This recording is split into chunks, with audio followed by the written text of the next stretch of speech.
Hello, everyone. So, one of my New Year's resolutions this year is to lose a pound a week for a total of about 52 pounds for the year. Now, I'm going to go a little bit more into this after we touch on some fat logic, but the ultimate reason for this video is I don't really like, I want a way to track my weight loss kind of in video form, but I feel like just doing weigh in videos, I don't particularly find them interesting to either make or watch.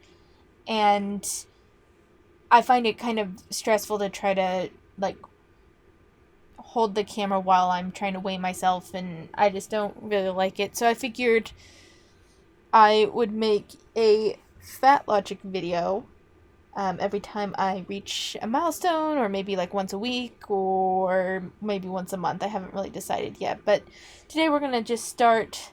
I find fat logic content, be them videos or posts or TikToks, um, I find them very motivating for keeping on my path for weight loss. And so I figured we would check out a few, and then I might talk a little bit about my own weight loss goals. So we're going to start with this one because this one was gold. Have you ever felt personally victimized by your shower? I want to bring this up. Okay. This spatial discomfort does not encourage me to shower, and I've definitely pushed the limit of not getting in there frequently enough. If it hurts so much, what's motivating me to do it after a long day? Emotionally, showering has absolutely wrecked me. I've had panic attacks and sobbed naked on the floor because I wanted to give up trying. And the thought of having to suffer through showering forever leaves me feeling broken. It's not just discouraging, it's heartbreaking. Unfortunately, showering is crucial to staying clean. There are risks to not keeping up with our hygiene, like rashes and sores, and anti-chafe methods are great but can only prevent so much. I've had to learn how to be resilient and keep trying to find ways to make showering more fat-friendly. I've had to try a lot of products and just keep getting in the shower. My goal has been to find ways to make showering more accessible not only for my physical health, but for my mental health as well. I want to enjoy it and find relief in showering, and I think I've finally done it. If you're looking for broader posts on all kinds of hygiene related recommendations, you can find that here. Okay. Oh my god, your shower is not victimizing you. It is an inanimate object. It does not, like, oh my god. So, see, this is. And this is why I watch stuff like My 600-Pound Life, because I do not want to get to this point. There is.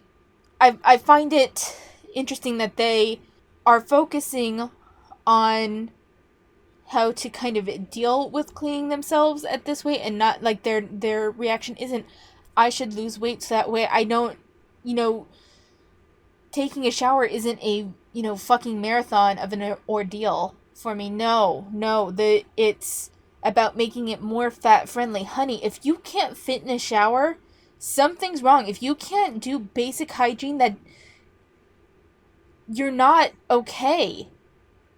You're not okay.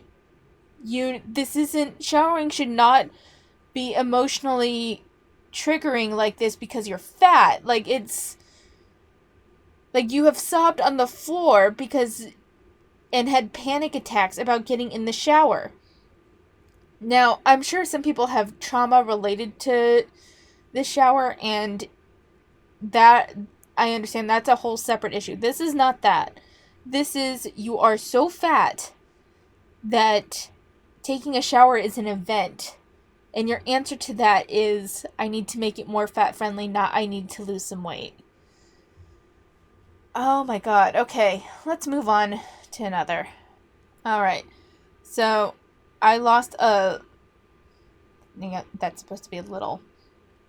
Wait, you guys, can you tell? Not showing all the tags because their URL is included in it as a tag, but seriously, you want to be in fat positive spaces like the plus size tag while gloating about weight loss? Give me a fucking break. Don't tag yourself in our only positive spaces when you're desperately trying to look the least like us as you can, for fuck's sake. Honey? No, she's using the plus size tag because she's probably plus size. Like, it's not everyone wants to get as fat as possible, and not everyone wants to stay at a morbidly obese size, or a plus, or even just like a lower plus size, like overweight, or like the lower part of obese. No one wants, some people just don't want to stay that way. You may want to stay fat, and that's up to you.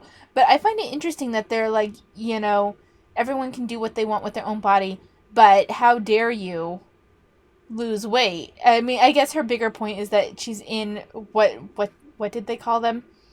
Fat positive spaces, like the plus size tag. Honey, fat positivity is your own weird movement. It's not, if she was putting that in the fat positive tag, then you might have an argument. Plus size, though, is such a broad tag, and it's not specifically for the fat acceptance movement. It's just not. It's not for the fat positivity or fat acceptance movement. It's for people who are plus size, and there are many people who are plus size that want to lose weight, myself included. So, miss me with that. Body shaming and systemic fat phobia are different. Oh, dear Lord. So this is archived. When was this supposed to be published is my question. Before we take a look at all of this, does it include like the original published date? No, it doesn't. That's too bad. I want to know. That's screenshot. Ah, dang. I was really hoping. So it does talk about body positivity. Oh man, I really wish there was a date on this somewhere. Unless I'm just missing it. But we're gonna leave it alone for now. And we'll start with the first paragraph and see if we want to continue. What really is body positivity? Well, that depends on who you ask. As body positivity has become increasingly commercialized over the years, the message behind the movement, which originated as an offshoot of fat acceptance in the 1960s and 70s, has become convoluted and one-size-fits-all. For many, body positivity and self-love are interchangeable terms, reminders that everyone deserves to be loved, appreciated, and respected. While that remains a warranted message, it raises a core issue. How will self-love save fat people from systemic fat phobia? Okay, I'm actually really curious, because this isn't the first time that I've heard that the body positivity movement is supposed to be an offshoot of the fat acceptance movement. So I'm going to do some research real quick. Alright, so I'm definitely going to have to concede this point. It looks like body positivity did, in fact, start as an offshoot of the fat acceptance movement. And was primarily focused initially, on the acceptance of fat bodies. Apparently that, with everything that I was able to find, after a couple of Google searches, that's the only thing that was like constant. I never saw something that said it was originally meant for those with burn scars or for amputees or anything like I originally thought. So I will concede that point. I personally prefer that interpretation of body positivity of not being based on how fat you are and more about things that you can't control. But if we're going for the strict what did it start as, this is correct. Many have seen the heated Twitter debates comparing skinny shaming versus fat shaming, placing side by side the different levels of oppression bodies face. And while it's certainly true that no one body type is free of scrutination from society's toxic beauty ideals, the conversation at hand is not about which is worse, but rather why they must be analyzed as two different forms of discrimination on two different playing fields. In general, the conversation around weight discrimination has become centered on white people's bodies and thin bodies, and I think it has a lot to do with the fact that most times this conversation is in the mainstream because of celebrities. Celebrity power often drives the narrative, and the big-name plus-size advocates, specifically black and brown plus-size women in the mainstream, has diluted positivity of its original intent to dismantle systemic oppression of fat bodies. A lot is lost in the terms. However, especially in online screening matches, making this conversation a vital one is continuing forward progression. So it keeps going on about, this is a longish article and I don't really feel like reading the rest of it. I'm sorry, I do not think that fat phobia is systemic oppression. I just do not. I think it's irresponsible and kind of gross that they are kind of putting this on the level with actual forms of oppression. I just got a Weight Watchers ad of a fat black woman putting on makeup, and it goes, "You guys know that this wouldn't be an update video if I didn't mention weight loss." And then I finally got to skip it. I thought it was finally going to be some representation of fat black women, but no. It's just some fat phobic bullshit. I wish everyone luck escaping the grasp of diet culture and weight loss companies this season of New Year resolutions. Fuck the fat phobes. Honey, it's a Weight Watchers ad. What the actual fuck do you mean you weren't expecting to talk about? I mean, you say fat phobic, but what you mean is talks of weight loss. Like, it's a Weight Watchers ad. It's a Weight Watchers ad. I just don't, like, did you think it was gonna say, you don't need our program? It's a fucking business. It's, honey, dear Lord. The most common nutrition mistake that many adults are making, not eating enough food. Honey, no, actually, the biggest issue is portion sizes. Like, my sister is much, much thinner than I am. And I've been very jealous, and for the past few months, as she's kind of maintained this very low body weight, I've been kind of watching and comparing her plates to mine. And I eat like twice as much as she does. My biggest issue, I've come to realize, is my portion size. I don't eat particularly unhealthy, but my portion sizes are massive. The biggest issue with a lot of people, I think, is actually assuming that a portion size is normal or maybe just a little big, when actually it's very big. It's a massive portion. Oh dear God, it's Virgie Tovar. Okay. Retire tightening the belt. Why fat phobia doesn't belong in your 2022 financial goals. Okay, oh my God, this is on Forbes. Okay, we gotta see. We gotta see this. Okay. So, part of me wants to listen to this, but I feel like we're gonna get hit with copyright if I do that, so I'll read it. I subscribe to a newsletter called Money Musings, put out by certified financial planner Landon Tan. He opened December's edition titled "A Budget is Not a Body," with a story about being on a cringy conference call with the Seattle Times for a piece on money makeovers. The idea that dollars are like calories, budgeting is a diet, and financial advisors are personal trainers is wrong, but I hear it all the time from people in the industry. Weight loss is triggering for many people, and especially traumatic for fat people. It does not need to be invoked in financial planning. It's a metaphor. It's meant as a metaphor so people can kind of understand finance a bit better. So, how would you suggest that the layman to kind of understand this, considering that you have to try to teach financial responsibility at a younger age? Like, dieting is a very accessible metaphor for a lot of people to understand. So it's a little ridiculous in my opinion. I decided it was time to give Landon a call and see what other gobsmacking wisdom he had to share for the start of 2022, when people are often setting financial and weight loss goals.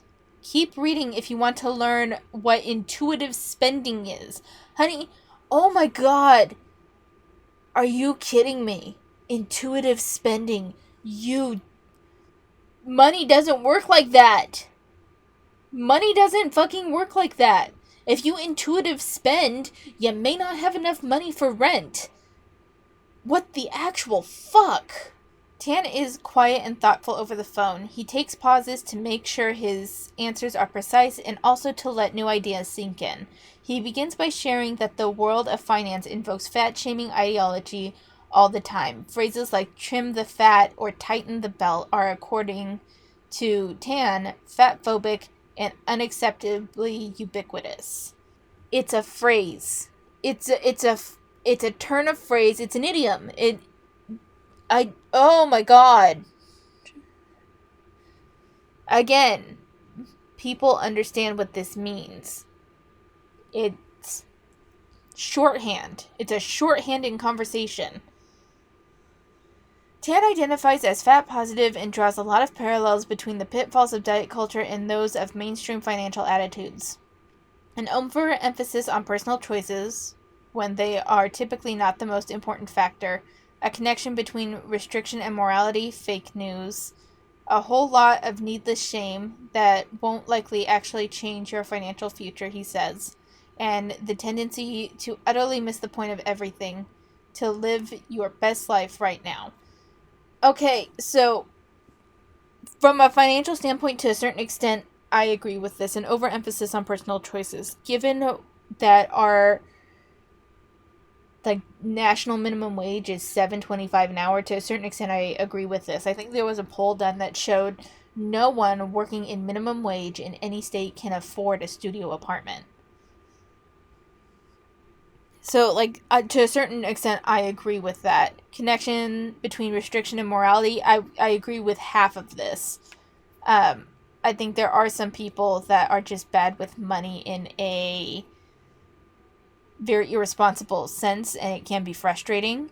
And a lot of needless shame. I would agree with that in terms of money, yes. But I do not like connecting this with... Wait, it's just so stupid. In his December newsletter, Tan points out, personal choices are not the biggest component in our wealth. Personal choices are not the biggest component in the expression of our bodies, either. Those are two very different things. Okay. Oh my god. How do I put my thoughts into words right now? Okay, so the thing about money is that it requires someone else giving it to you, be that through a will or a trust, a job, an employer, possibly winning some money. It all requires the act of someone else for you to gain wealth. And in terms of the big business people, it requires exploiting others, oftentimes to get maximum profits. Body weight is all about you, what you put into your mouth, and how much you move. You have far more control over your weight than you do your wealth. These are not... This is like comparing apples and oranges. He's quick to follow up by saying this doesn't mean that we can't have autonomy and awareness, but maybe a middle ground could be something he calls intuitive spending. Instead of shame spiraling over doing the wrong or right thing financially, we can ask ourselves, how does it feel to spend like this? How does it feel? Oh my god, how does it feel in my body? Oh my god. Okay, so something else I wanted to say about wealth is that, I mean, yes, someone has to give it to us. What we do with that money is our choice, largely. Mostly. But the bills are also out of our control. I think that how does it feel to spend like this? It can feel really good to spend a lot of money in the moment. Absolutely. Are you kidding? I love shopping for crafts. I could spend hours in a craft store and just shop and shop and shop and spend way too much fucking money. That doesn't mean it's the way to handle my finances. I put a limit on myself. Like right now I have an overabundance of crafting supplies.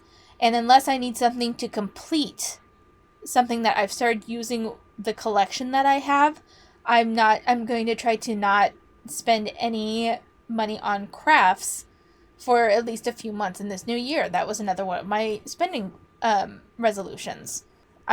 Oh my god, this is such bad advice. People if you go tell people to go based off their feelings when it comes to money, they are going to dig themselves into a hole. This is not how money should be handled. Money should never be about feelings. It shouldn't. Like, if you buy yourself something as a reward, you plan that out ahead of time because you need to be able to budget for it, because otherwise you may not be able to afford food. It's considered immoral to be poor or indebted because these things are connected to the idea of being out of control. Higher body weight is highly stigmatized culturally for very similar reasons. This creates a situation that potentially puts too much emphasis on what restrictiveness can actually do for someone's finances or their body size, says Tan. So often people will completely avoid their money. They don't know their credit score or what they've invested in because there is so much shame around money. There's a feeling that we're supposed to do everything a certain way. It's all trapped in shame. Oh my God. So I understand financial anxiety and a little bit of a loss. I mean, in all honesty, I find finances to be a rather opaque subject, and it's kind of, at least for me, I feel like I get a lot of information in a piecemeal fashion because there isn't enough structured education for it, not without going for a full-on degree or spending a good amount of money. Like, people have a bunch of different classes, but if it's one thing that I've learned, it's that no class has the complete information, and every instructor will prioritize things differently. So there's not really like a standardization of financial education. And I do think that that's an issue, and not telling people how to find out their credit score, how to invest, how these things, that's not what is considered immoral about being poor. I think that our judgment of the poor's financial choices is unreasonable to an extent, given that many of the poor are making minimum wage or less. And there's only so much that you can do with that money. So if they occasionally buy themselves a piece of cake or a pack of cigarettes, whatever their vice is, like, I have a hard time judging them for that because no one has enough money, really, unless they have connections. That's my view, though. And I don't really want to continue reading this article because it's just pissing me off. If you're interested, it's a Forbes article titled "Retire Tightening the Belt: Why Fat Phobia Doesn't Belong in Your 2022 Financial Goals" by Virgie Tobar. So I'm just going to leave it here, and I'm going to touch on real quick. You can leave now, or if you really want to hear my weight loss goals, you can stick around. But I'm looking to lose 52 pounds this year, going from my starting weight of 196 down to around 144, 145-ish. And I tend to set up 3 goals, because otherwise I'll beat myself up really bad if I don't reach the full, 50 pounds weight loss. So that's kind of my goal weight for this year is 144 pounds. I'm happy with how far I got sort of weight would be 160. And then I could have done better, but I'm allowed to be satisfied with this, would be around 177, because that's my pre-COVID weight. I put on 20 pounds when COVID came around. So if I could get down to that, I would be satisfied. So yeah, I'm going to start out. I'm going to go work out, log my food into my FitnessPal, and I'll see you guys in a week or two. So if you enjoyed this, let me know in the comments. Fatlogic is definitely my hate vice of choice because they piss me off so much with their rhetoric. They really do. So thank you for watching, and I'll see you next time.